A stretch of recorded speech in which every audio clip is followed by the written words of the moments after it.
obey the government, and just as it's true that we're supposed to pray for the government, it's even so much more true that God is in control. And the whole Bible makes that extremely clear. There's verses like Psalm 146 that really talk about that. It's a beautiful, beautiful psalm. I'd encourage you to read it. But just to look at the third verse, it says, "Put not your trust in princes and the Son of Man, in whom there is no salvation." Or we could look at things like what the Lord told Joshua, like Cantrell ever so well quotes, "Have I not commanded you, be strong and courageous, do not be frightened, do not be dismayed, for the Lord your God is with you wherever you go." And there's many scriptures that talk about how God, Jesus says to Pilate himself, I'm in these hands because I'm allowing it to be so. And we understand that throughout scripture that God is in control. But instead, just for, I guess, the next 90 seconds, I wanted to bring our minds instead to think about where our minds are, where our heart is. Matthew 6, beginning on the 21st verse, our Jesus says the words,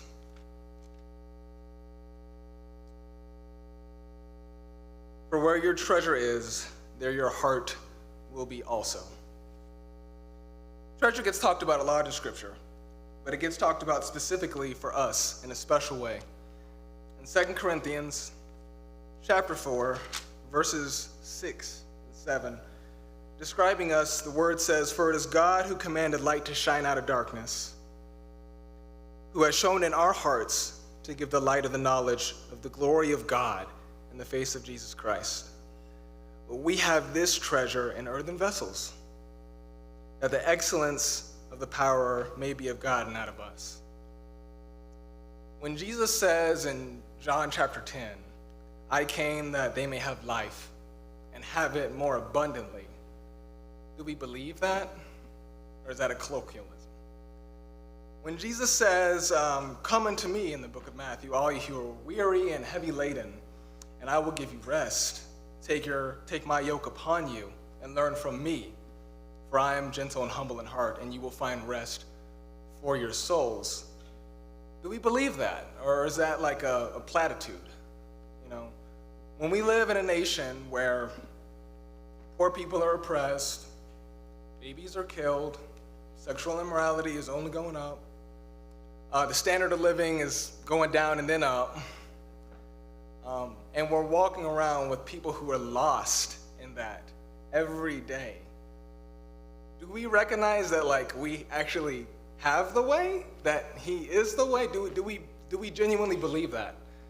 In the past year, how many times have we mentioned the words of Jesus or Christ to some of those people at our schools or jobs, to those family members, to those grandparents and cousins, compared to the number of times we've said the words Biden, Trump, or Harris? How many times do we say we might be here on Sunday, but on a day-to-day, how often do we really show that in him we can have life more abundantly?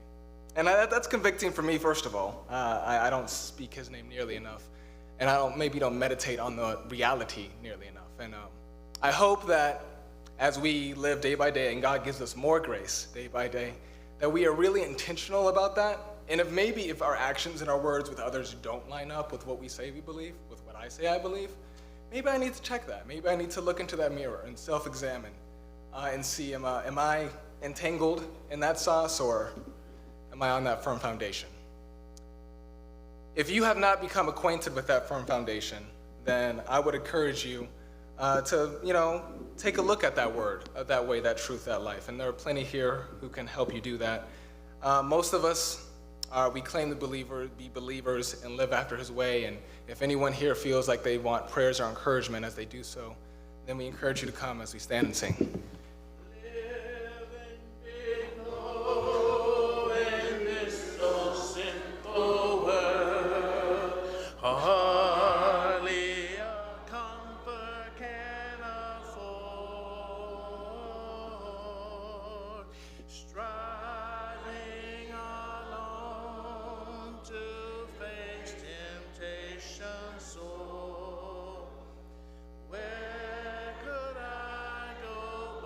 To the Lord.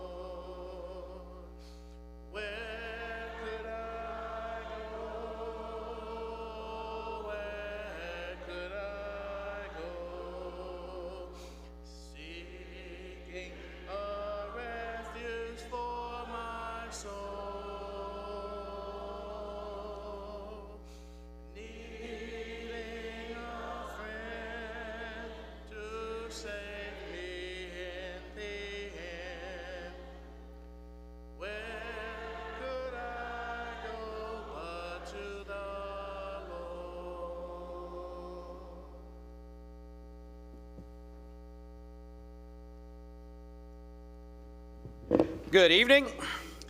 It's great to see everybody here tonight. Appreciate Josh and those words this evening. Definitely a topic that is on everybody's mind, but he handled that very, very maturely, and we all know that that's a conscience issue, and really appreciate the way that he discussed that this evening and the way that we should respond as Christians. As I was standing down here thinking and then listening to the words of the song, I was thinking of other psalms that talk about where our refuge is, and this is where it is. And being here tonight is just that, to get outside of what all we're hearing around us and making sure that we are firmly founded on that refuge, which is Jesus. So I very, very much appreciate the mature way that you handled that, and that's how we all need to be when it comes to those issues. Tonight, if you are visiting with us, we really appreciate you being here. We do have blue cards on the back of the pew in front of you. We would love you to fill one of those out so we can reach out and have a record of your attendance, and thank you for being with us. Are a few prayer requests and announcements this evening. Our sister Stephanie Parker will be having foot surgery. I think that's been something she's been looking forward to, and finally it's been scheduled for November 13th. That is next Wednesday, so please pray for her and the doctors that will be working with her that the procedure is successful and that she will have good results and recovery from that surgery. A few announcements. Our November theme, of course, is to learn how to appreciate. And Joshua got us started this past Sunday with his sermon, and going to continue to challenge us throughout this month. The challenge specifically for this week was to really pay attention to nature and appreciate nature. And we've gotten some rain, which is much needed. And so again, just appreciate everything that's going on around us in this natural world. And our memory verse is Psalm 100 verse 4, which reads, "Enter into his gates with thanksgiving, and into his courts with praise. Be thankful to him and bless his name." So those are the challenge and the memory verse for this month. First Principles Friday, that is this Friday, November 8th. They will meet from 6 p.m. to 8 p.m. And I believe it is a movie night, so looking forward to that opportunity. See Jaylee Jackson or Nathan Guest if you have any questions. There are sign-up sheets back at the Information Center for 2020, those that visit with us, and also for preparation of the communion. All of those are needful and need to be taken care of, so go back tonight and see what will work with your schedule and sign up on those sheets. This Sunday is Picture Day, so if you do stand in need of a new picture, or if you are a new member and haven't done that yet, we would ask that you do that this Sunday. Also, meeting from 12 to 2 this Sunday will be our young men's and young ladies training classes. So if you're a part of those groups, please make plans to attend. And also this Sunday is a Redeeming the Time. So if you haven't already done so, make plans for how you're going to do that so that you can utilize your time doing good for God. Our next services will be this Sunday morning, 9 a.m. for Bible study, followed by our 10 a.m. worship. We hope you have plans to be here. We'll have a closing song and a closing prayer before we stand dismissed to our classes for this evening. Hymn 297, after which we'll have our closing prayer. Let's stand. I want to be a worker. I want to be a worker for the Lord. I want to love and trust his holy word. I want to sing and pray and be busy every day in the vineyard of the Lord.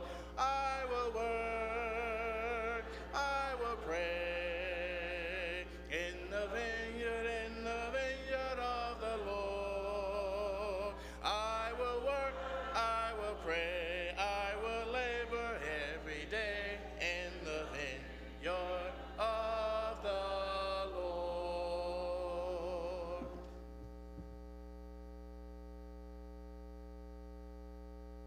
Join me in prayer. Dear Heavenly Father, we ask that you be with us as we go to our classes. Help us to pay attention and be good students. And Father, be with the teachers in the class. Give them a good recollection of what they prepared. Father, at the end of the evening, give us safe travels home that we might be a good example to those around us. All these we pray in your Son's holy name. Amen.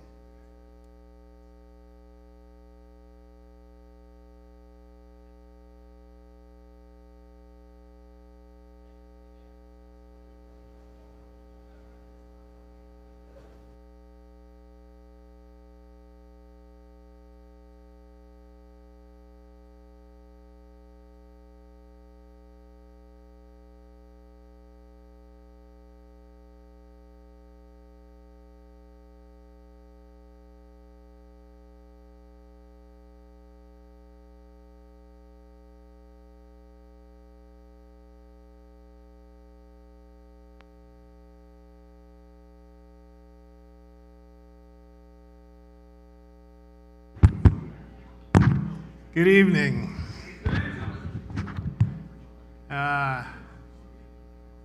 Turn that down just a little bit. Good to see you.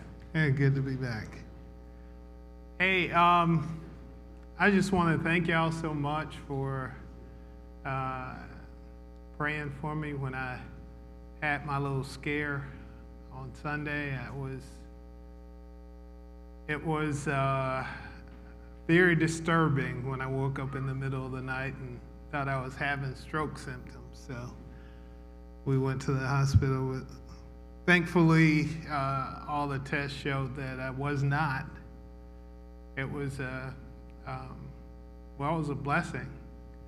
First of all, it was an answer to all of our prayers that I'm okay. So I just, I don't know, I'm the same person.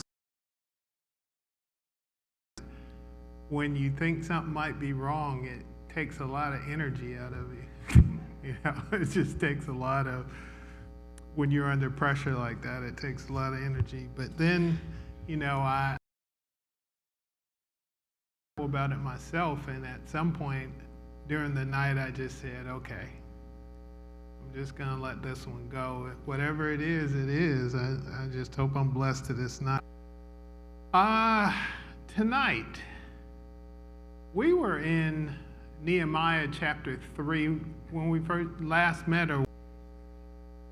Excuse me? We finished 3. Okay. So we're in Nehemiah chapter 4. Is it's kind of the enemy without becomes a little serious and enemy. It's the enemy from within. So we're getting a little class here on Nehemiah's leadership through and see how he handles the threats. Now, does anybody remember his nemesis, Sanballat?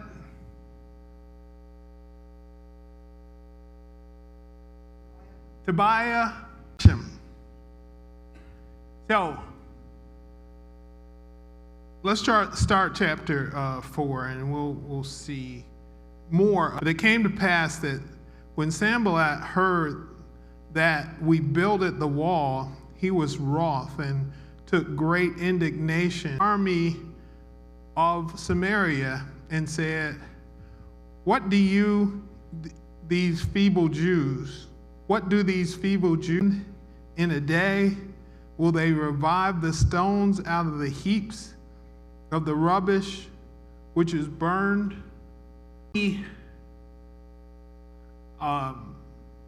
Enemies come from 3 different places.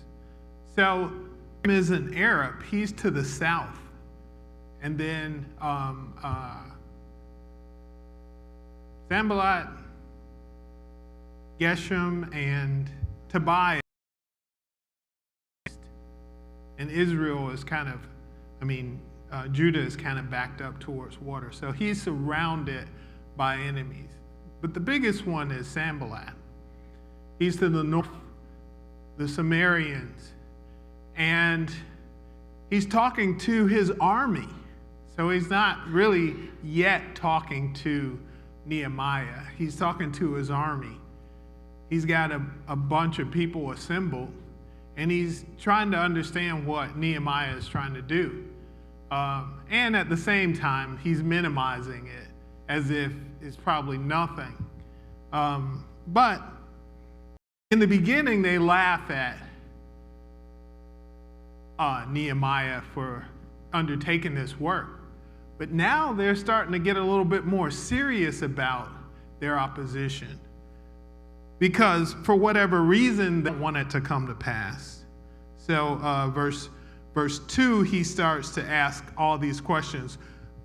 What are these feeble Jews? Starts to describe them as feeble. Will they fortify themselves? Will they sacrifice? Will they make an end in a day? Are they going to work on this long? Will they revive the stones out of the heaps of the rubbish which is burned? Now, Tobiah the Ammonite, remember I said he's to the east.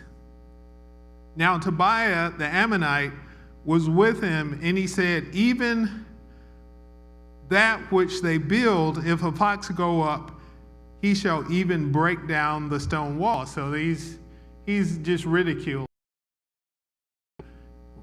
When they build the wall, it's so weak that if a fox climbed on it, it would fall down.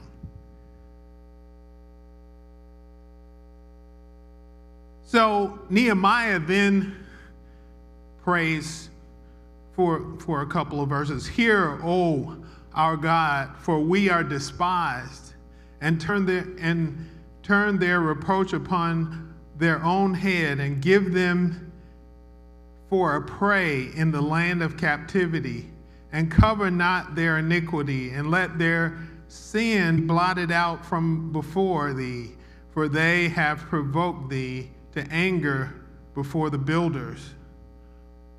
What is his prayer for these enemies? Yes.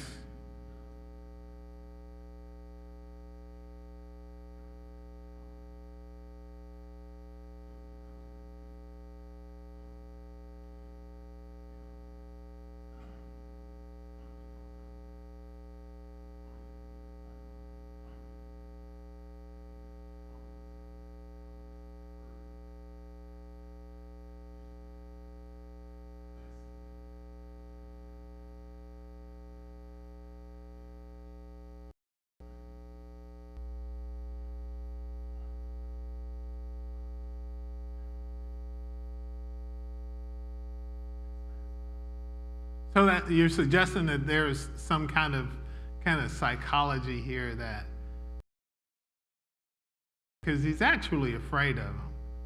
It's not, he doesn't believe they're feeble, but he's saying that because he's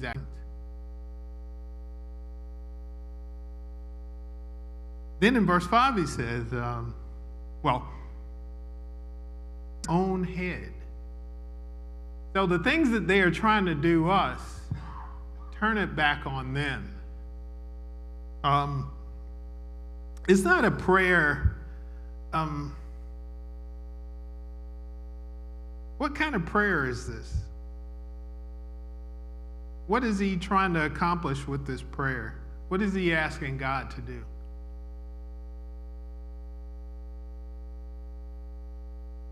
Take vengeance. To actually, now he could have prayed that they not be able to harm us, right?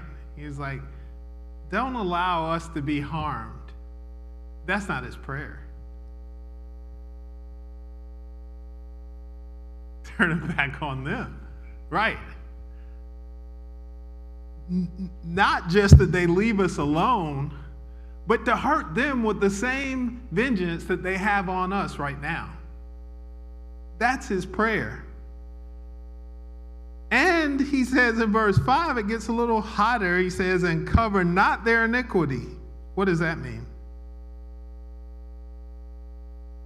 And let not their sin be blotted out. What does that mean? Don't forgive them. Don't forgive them. Hold this against them. Don't let it be blotted out. Do not don't cover their sins nor their iniquity, and don't blot it out from before you. For they have provoked thee to anger before the builders. So, you got Sanballat and Tobiah speaking together against the Jews, and then you have Nehemiah praying to God to against this. Verse 6, so we built the wall, and all the wall was joined together unto the half thereof, for the people had a mind. Yes.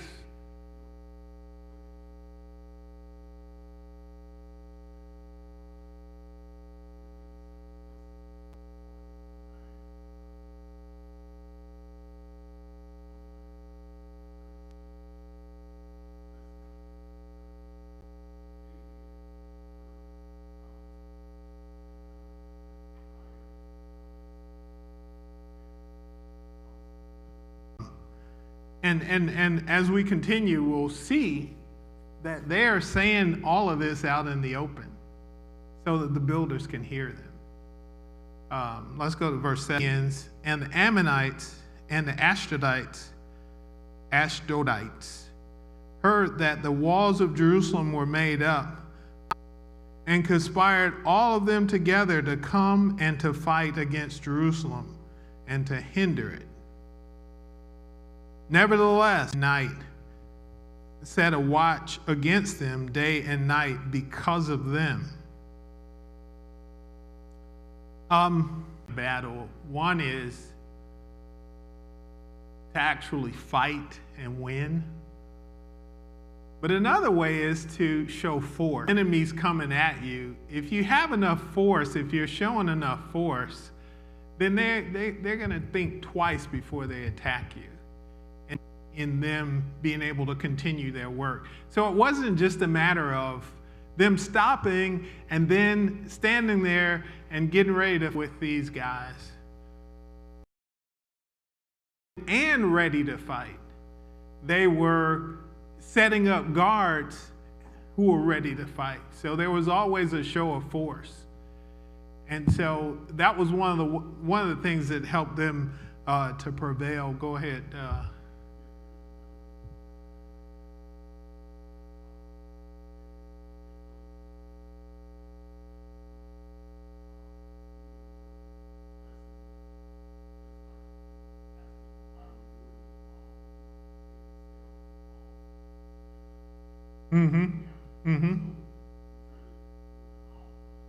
Yes.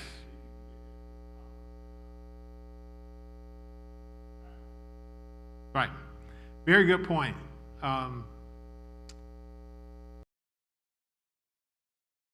Was quite impressive.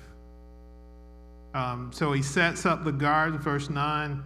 Verse 10, and Judah said to the bearers of the burden,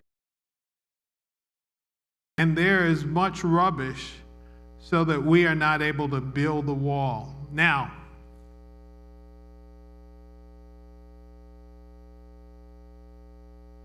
this verses 10 and 11 are kind of understood to be a song. Verse 11, and the adversary said, they shall not know, neither see, till we come and slay them and cause the worst works to cease. Verse 11 isn't part of that. It's just verse 10 is the song. Verse 11, and our adversary, I'll get back to 10 in a minute. And our adversary said, they shall not know, neither see, till we come in the midst among them and slay them and cause the work to cease. Adversary saying they're going to do. He just explained it, but what kind of attack is this? Sneak. It's a surprise.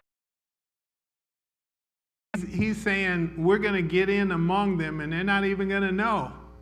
And then all of a sudden, bang, it's going to be over. We're going to kill them all, and the work will stop. Why do you think it was so important? They're not Jews, right? They live around Judah, but they don't actually live in Judah. Why do you?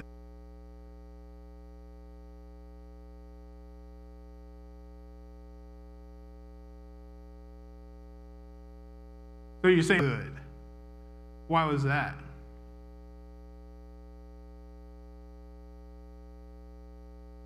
Why was the relationship? Who were the Samaritans? Do we hear about Samaritans anywhere else in the Bible? Jews in the New Testament. Dogs. They were not thought very highly of. And why was?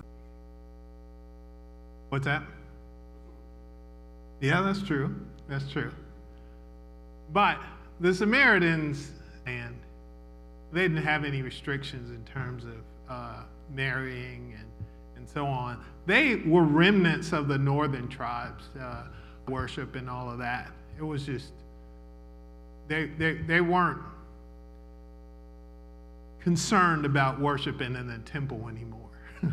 So, just put it that way. Naturally, not happy with this temple worship coming back, yes.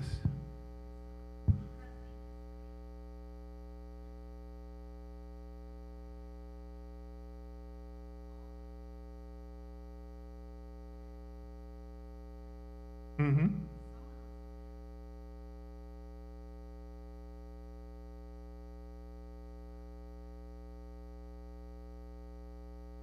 Very interesting. In John chapter 4, Jesus meets the woman at the well, right? And one of the things he says that she says to him about worship is what? What did she say about worship?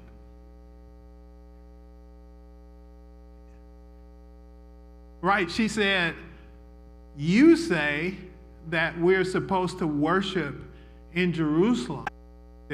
We worship in the mountains, but you say that we're to worship in Jerusalem. And then Jesus explains to her that at some point, even up until the time of Christ, they're still dealing with the same issues that they dealt with from the time that Rehoboam went to what would now be considered the northern kingdom or Samaria.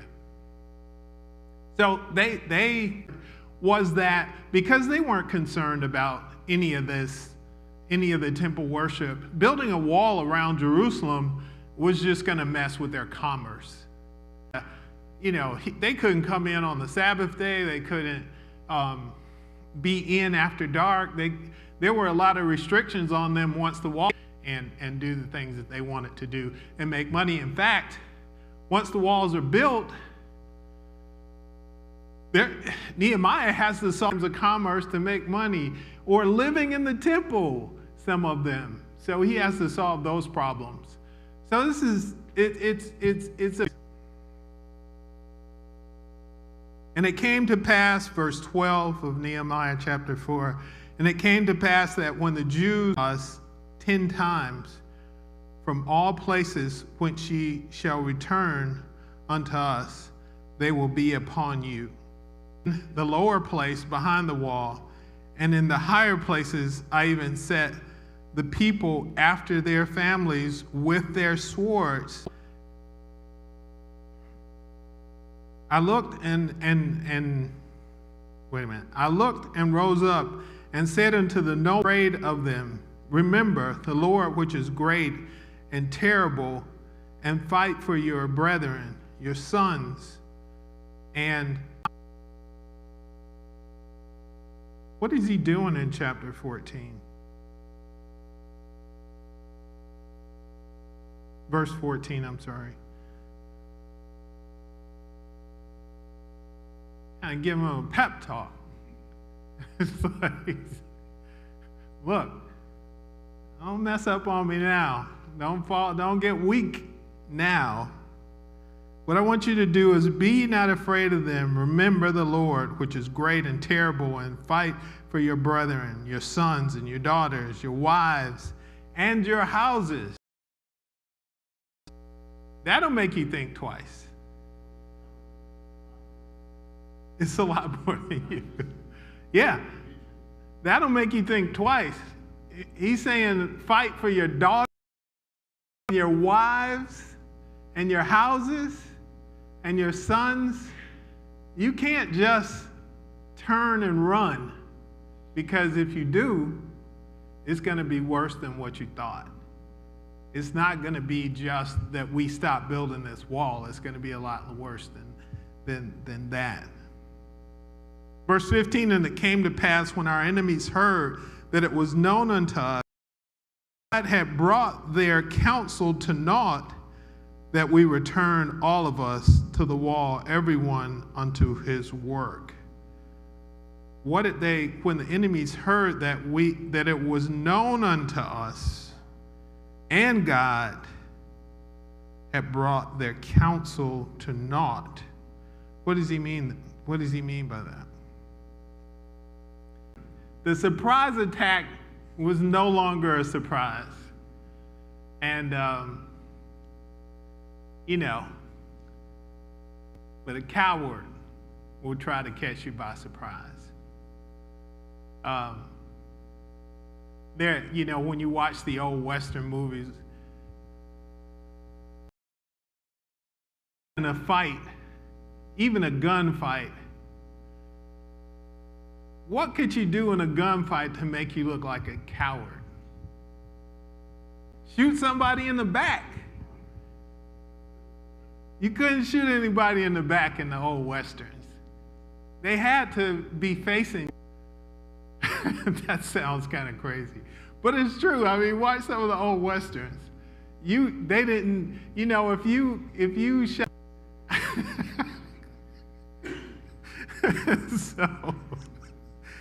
So these guys were going to surprise attack right to their face.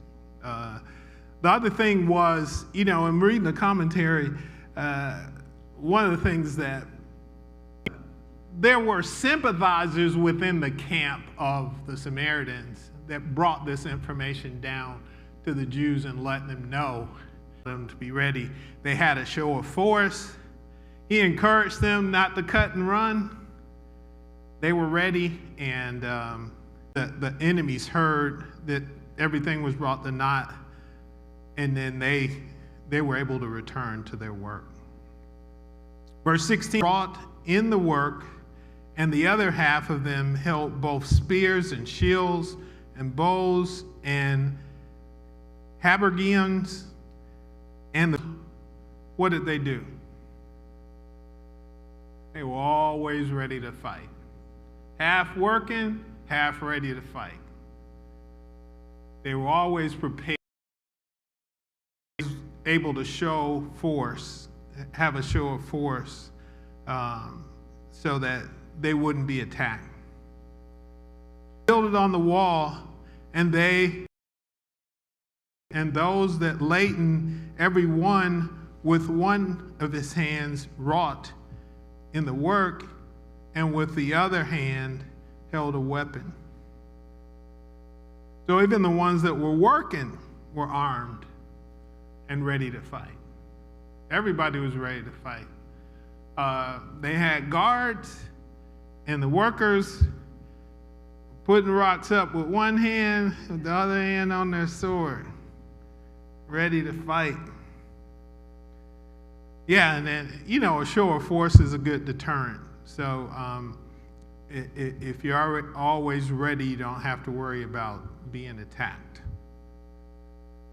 Verse 14, for the builders, every one had his sword girded by his side, and so builded. And he that sounded the trumpet was by me. Now, this guy that sounded the trumpet was to sound the trumpet when there was an attack. So if there was an attack somewhere, because this wall stretched a long way, and so they were kind of stretched out.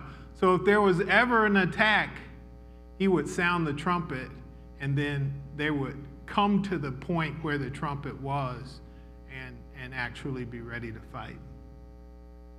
So the guy with the trumpet was by Nehemiah. And I said unto the nobles and the rulers and the rest of the people, the work is great and large, and we are separated upon the wall, one far from another. In what place, therefore, ye hear the sound of the trumpet, resort ye thither unto us. Our God shall fight for us. So he resort ye thither unto us. So hear the sound of the trumpet, come to where the trumpet is. Here's from the rising of the morning till the stars appeared. From the rising of the morning until the stars appeared.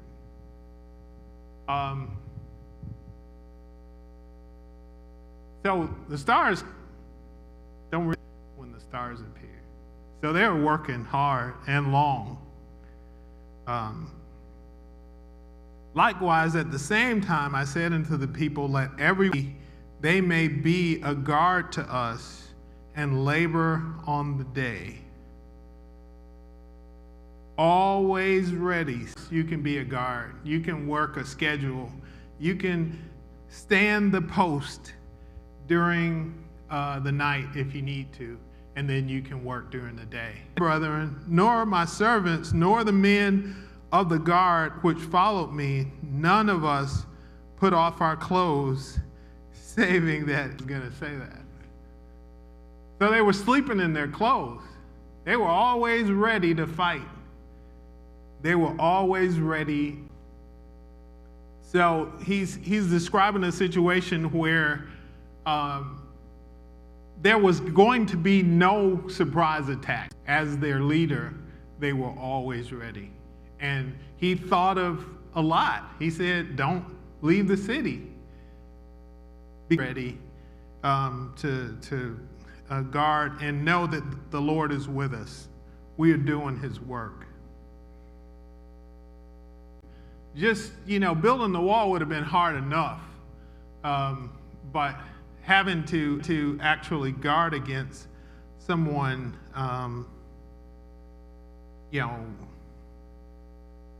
trying to kill you while you built the wall, that's even worse. I'm going to see if I can kind of put up this diagram. Doesn't look like it. That's okay, I'll skip that. Any questions on chapter 14? I'm sorry, chapter 4. Any questions on chapter 4? This must be wishful thinking. Let's go to chapter 5. Now, this is a problem within.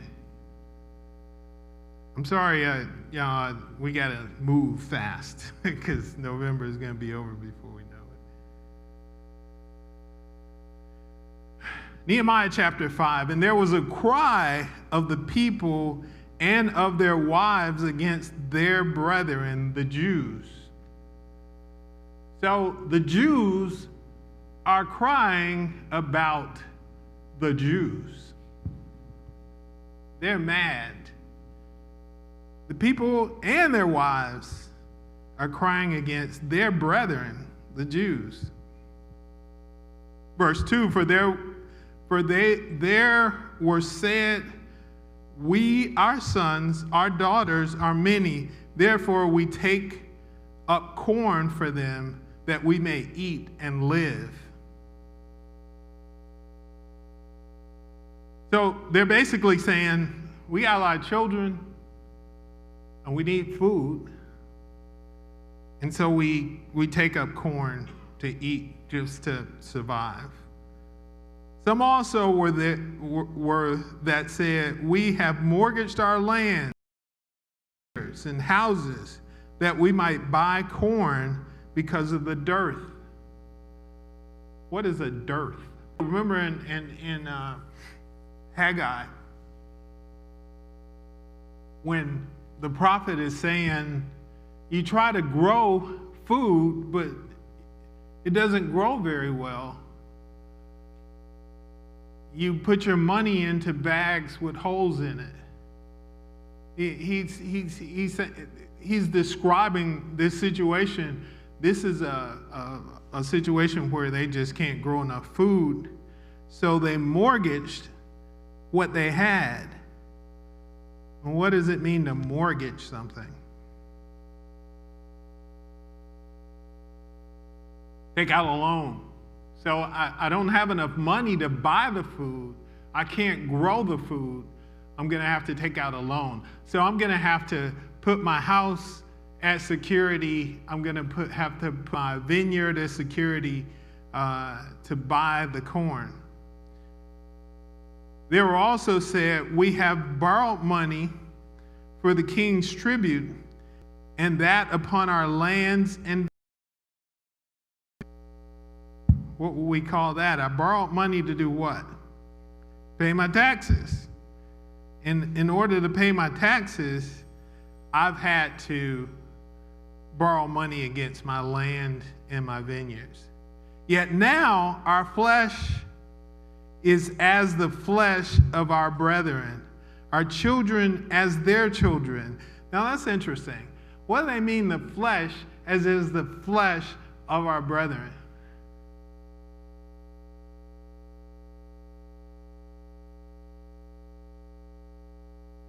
Our flesh is just like their flesh. What does that mean? Yeah, but when he says our flesh is as the flesh of our brothers, when you see my brothers and sisters, we're like of the same shade, right? We're relatively medium-skinned black people, right? My flesh looks just like their flesh. A little different from your flesh, just a little. And some are a lot different. And he's saying, we're brethren. We look alike. Your flesh is just like my flesh.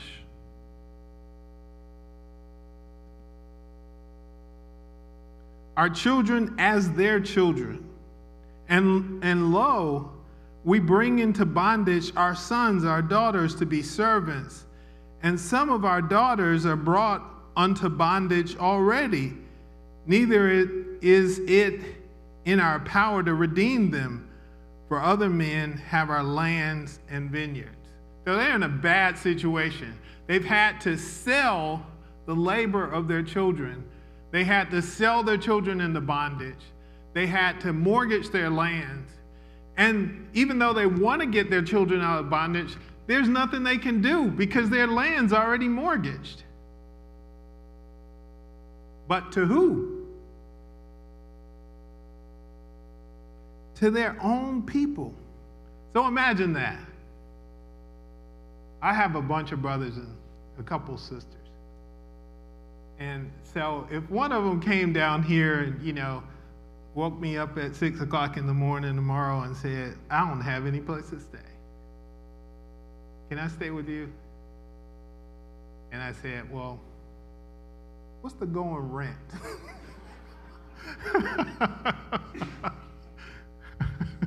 How much money you got on you right now?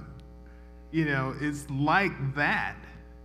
But it's much more serious. I mean, Leviticus chapter 25 tells them they cannot charge usury. They can't enslave each other. There are a lot of things they can't do. It's even saying if you're sold a bond person, that is someone who is